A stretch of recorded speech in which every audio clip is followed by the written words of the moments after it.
Pride and Prejudice by Jane Austen. Chapter 8. At 5 o'clock the two ladies retired to dress, and at 6:30 Elizabeth was summoned to dinner. To the civil inquiries which then poured in, and amongst which she had the pleasure of distinguishing the much superior solicitude of Mr. Bingley's, she could not make a very favourable answer. Jane was by no means better. The sisters, on hearing this, repeated 3 or 4 times how much they were grieved, how shocking it was to have a bad cold, and how excessively they disliked being ill themselves, and then thought no more of the matter, and their indifference towards Jane, when not immediately before them, restored Elizabeth to the enjoyment of all her former dislike. Their brother, indeed, was the only one of the party whom she could regard with any complacency. His anxiety for Jane was evident, and his attentions to herself most pleasing, and they prevented her feeling herself so much an intruder as she believed she was considered by the others. She had very little notice from any but him. Miss Bingley was engrossed by Mr. Darcy, her sister scarcely less so, and as for Mr. Hurst, by whom Elizabeth sat, he was an indolent man, who lived only to eat, drink, and play at cards, who, when he found her to prefer a plain dish to a ragout, had nothing to say to her.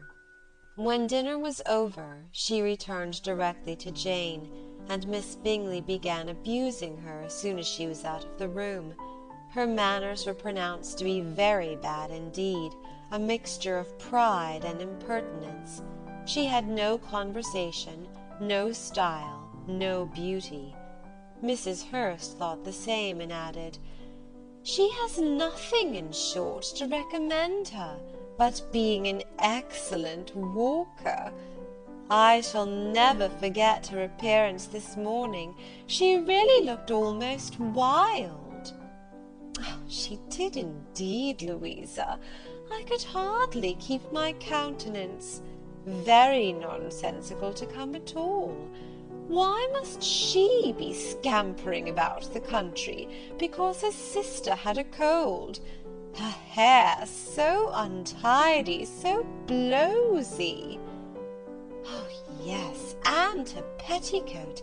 I hope you saw her petticoat, 6 inches deep in mud, I am absolutely certain, and the gown which had been let down to hide it not doing its office." "Your picture may be very exact, Louisa," said Bingley, "but all this was lost upon me. I thought Miss Elizabeth Bennet looked remarkably well when she came into the room this morning. Her dirty petticoat quite escaped my notice." "You observed it, Mr. Darcy, I am sure," said Miss Bingley, "and I am inclined to think that you would not wish to see your sister make such an exhibition." "Certainly not." "To walk 3 miles, or 4 miles, or 5 miles, whatever it is, above her ankles in dirt, and alone, quite alone. What could she mean by it? It seems to me to show an abominable sort of conceited independence, a most country town indifference to decorum." "It shows an affection for her sister that is very pleasing," said Bingley. "I am afraid, Mr. Darcy," observed Miss Bingley in a half-whisper, "that this adventure has rather affected your admiration of her fine eyes."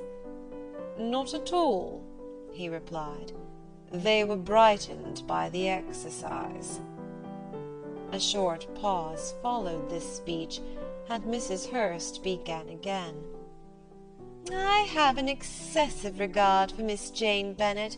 She is really a very sweet girl, and I wish with all my heart she were well settled. But with such a father and mother, and such low connections, I am afraid there is no chance of it." "I think I have heard you say that their uncle is an attorney on Meryton." "Yes, and they have another who lives somewhere near Cheapside." "That is capital," added her sister, and they both laughed heartily. "If they had uncles enough to fill all Cheapside," cried Bingley, "it would not make them one jot less agreeable."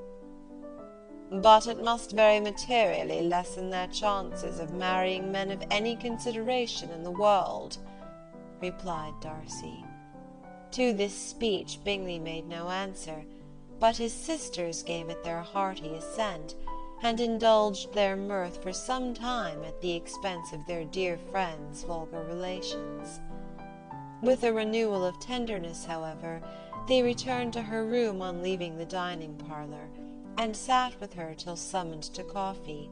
She was still very poorly, and Elizabeth would not quit her at all, till late in the evening, when she had the comfort of seeing her asleep, and when it seemed to her rather right than pleasant that she should go downstairs herself. On entering the drawing-room she found the whole party at loo, and was immediately invited to join them, but suspecting them to be playing high, she declined it, and making her sister the excuse, said she would amuse herself for the short time she could stay below with a book.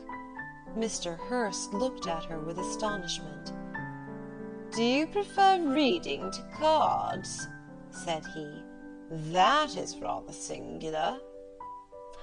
"Miss Eliza Bennet," said Miss Bingley, "despises cards. She is a great reader, and has no pleasure in anything else." "I deserve neither such praise nor such censure," cried Elizabeth. "I am not a great reader, and I have pleasure in many things."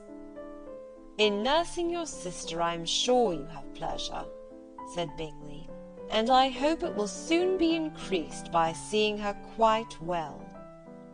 Elizabeth thanked him from her heart, and then walked towards the table where a few books were lying. He immediately offered to fetch her others, all that his library afforded. "And I wish my collection were larger for your benefit and my own credit, but I am an idle fellow, and though I have not many, I have more than I ever looked into." Elizabeth assured him that she could suit herself perfectly with those in the room.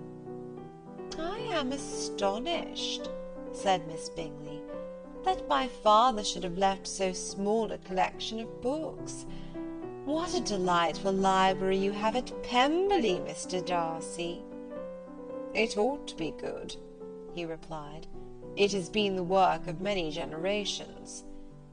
"And then you have added so much to it yourself. You are always buying books." "I cannot comprehend the neglect of a family library in such days as these." "Neglect! I am sure you neglect nothing that can add to the beauties of that noble place. Charles, when you build your house, I wish it may be half as delightful as Pemberley." "I wish it may." "But I would really advise you to make your purchase in that neighbourhood, and take Pemberley for a kind of model. There is not a finer county in England than Derbyshire." "With all my heart. I will buy Pemberley itself, if Darcy will sell it." "I am talking of possibilities, Charles." "Upon my word, Caroline, I should think it more possible to get Pemberley by purchase than by imitation." Elizabeth was so much caught with what passed as to leave her very little attention for her book, and soon laying it wholly aside, she drew near the card-table, and stationed herself between Mr. Bingley and his eldest sister, to observe the game. "Is Miss Darcy much grown since the spring?" said Miss Bingley. "Will she be as tall as I am?" "I think she will. She is now about Miss Elizabeth Bennet's height, or rather taller. How I long to see her again! I never met with anybody who delighted me as much. Such a countenance, such manners, and so extremely accomplished for her age. Her performance on the pianoforte is exquisite. It is amazing to me, said Bingley, how young ladies can have patience to be so very accomplished as they all are. All young ladies accomplished? My dear Charles, what do you mean? Yes, all of them, I think. They all paint tables, cover screens, and net purses. I scarcely know anyone who cannot do all this, and I am sure I never heard a young lady spoken of for the first time without being informed that she was very accomplished. Your list of the common extent of accomplishments, said Darcy, has too much truth. The word is applied to many a woman who deserves it no otherwise than by netting a purse or covering a screen. But I am very far from agreeing with you in your estimation of ladies in general. I cannot boast of knowing more than half a dozen in the whole range of my acquaintance that are really accomplished. Nor I am sure, said Miss Bingley. Then, observed Elizabeth, you must comprehend a great deal in your idea of an accomplished woman. Yes, I do comprehend a great deal in it. Oh, certainly, cried his faithful assistant. No one can really be esteemed accomplished who does not greatly surpass what is usually met with. A woman must have a thorough knowledge of music, singing, drawing, dancing, and the modern languages to deserve the word. And besides all this, she must possess a certain something in her air and manner of walking, the tone of her voice, her address and expressions, or the word will be but half deserved. All this she must possess, added Darcy, and to all this she must yet add something more substantial, in the improvement of her mind by extensive reading. I am no longer surprised at your knowing only 6 accomplished women. I rather wonder now at your knowing any. Are you so severe upon your own sex to doubt the possibility of all this?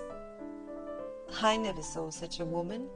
I never saw such capacity, and taste, and application, and elegance as you describe united.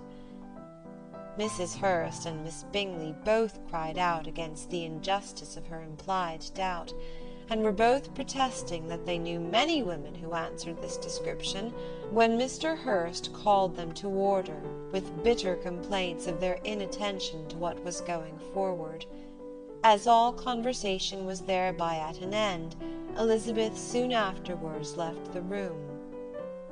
Elizabeth Bennet, said Miss Bingley, when the door was closed on her, is one of those young ladies who seek to recommend themselves to the other sex by undervaluing their own, and with many men, I dare say, it succeeds.